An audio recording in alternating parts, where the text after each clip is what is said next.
Agora, o que ficou no ar, e eu queria que você explicasse a sua visão, se houve pedaladas antes ou se só a presidente Dilma foi punida.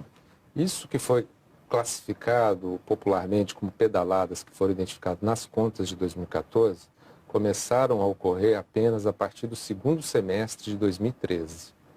O que o governo disse que também foram pedaladas que aconteciam desde 2002, eram pequenos saldos negativos em contas do governo com bancos públicos, dentro da normal relação contratual que o Tesouro tem com esses bancos. Então, se o governo tem que pagar 500 milhões de benefícios e eventualmente pagou 505, porque os beneficiários foram lá sacar e superaram um pouco a estimativa, a Caixa, por exemplo, paga, comunica ao Tesouro, e o Tesouro imediatamente repõe esses 5 milhões que a Caixa pagou a mais. Isso é uma operação que leva no máximo 48 horas. Então isso aí não caracteriza uma pedalada, né? O que se chamou de pedalada nessas contas é algo completamente diferente. Foi o governo não mandar os 500 milhões e dizer para a Caixa, Caixa, por favor, pague, que eu vou pagar quando eu puder, porque agora eu estou preocupado em pegar esses 500 milhões e fazer outras despesas do meu interesse. E isso é frontalmente, nitidamente, com todas as letras, vedado pela Lei de Responsabilidade Fiscal. Eu quero pedir um gráfico que foi mostrado ontem pelo relator.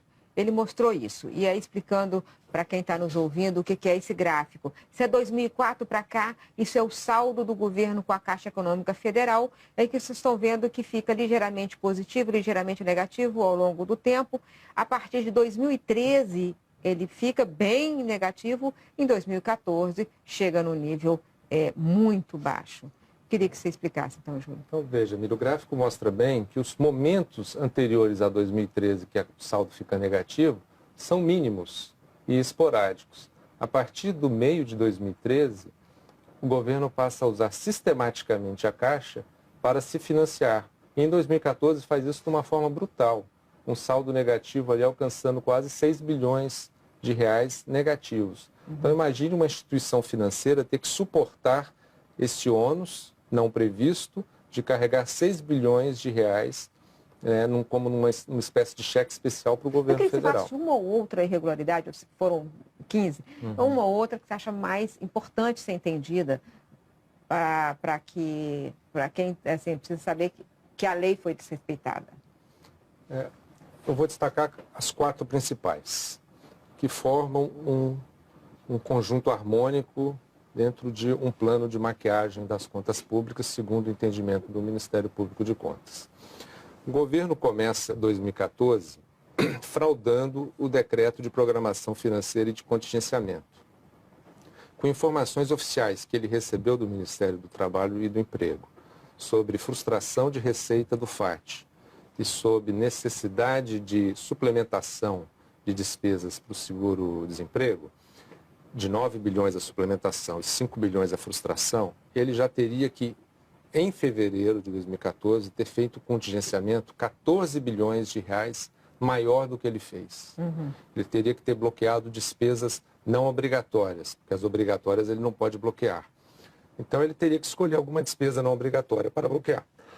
Poderia ser o FIES, poderia ser o investimento, poderia ser o Pronatec, o Ciências Sem Fronteiras, enfim. Despesas que, evidentemente, têm um impacto junto à sociedade e os beneficiários desses programas sociais. Não bloqueando, essas despesas ficaram livres para ser executadas, quando deveriam ter sido bloqueadas por força da lei. A pedalada fiscal é a parte financeira deste plano. Como eu vou executar essa despesa?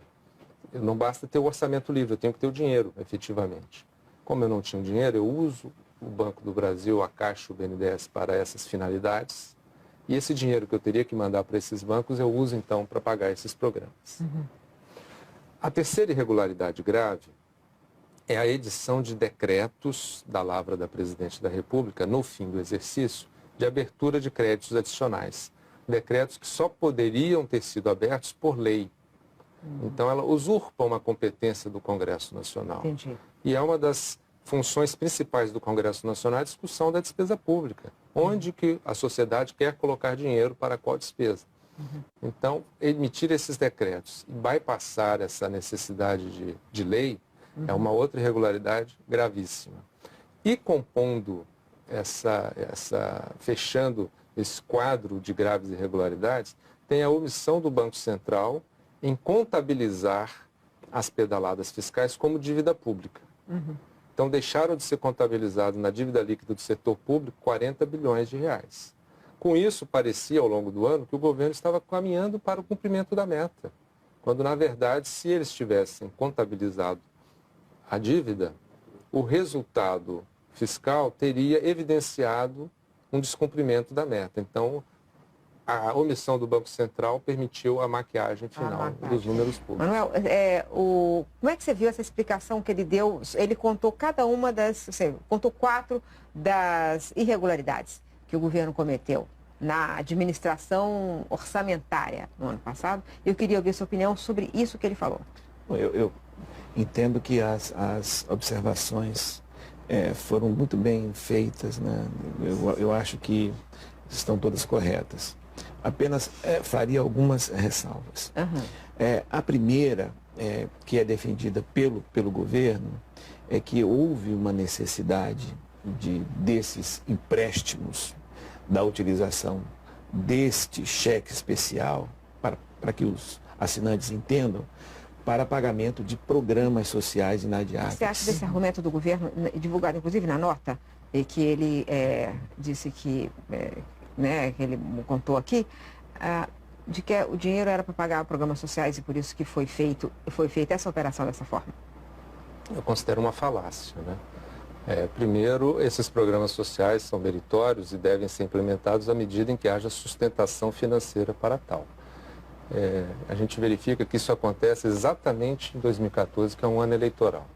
Em 2011 e 2012, os programas sociais eram necessários da mesma forma, a população estava carente da mesma forma. Foram executados da mesma forma? Foram executados no montante dos recursos disponíveis, né?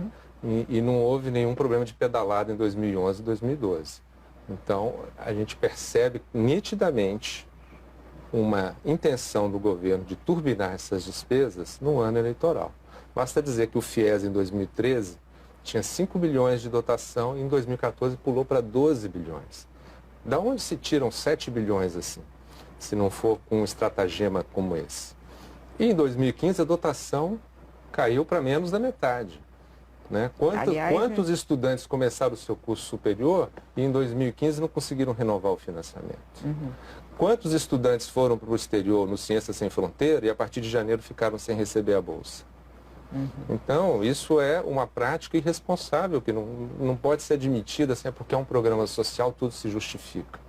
Né? Muito pelo contrário, se é um programa social, tem que ter mais responsabilidade ainda na sua implementação. Tem que ser sustentado. Tem que ser sustentado porque nós estamos cuidando da vida das pessoas. É cruel eu acenar com financiamento estudantil e no ano seguinte eu retirar. É cruel mandar um jovem carente para o exterior e depois não mandar a bolsa para ele sobreviver lá no exterior, longe da sua família. Então, assim, eu acho esse argumento absolutamente falacioso.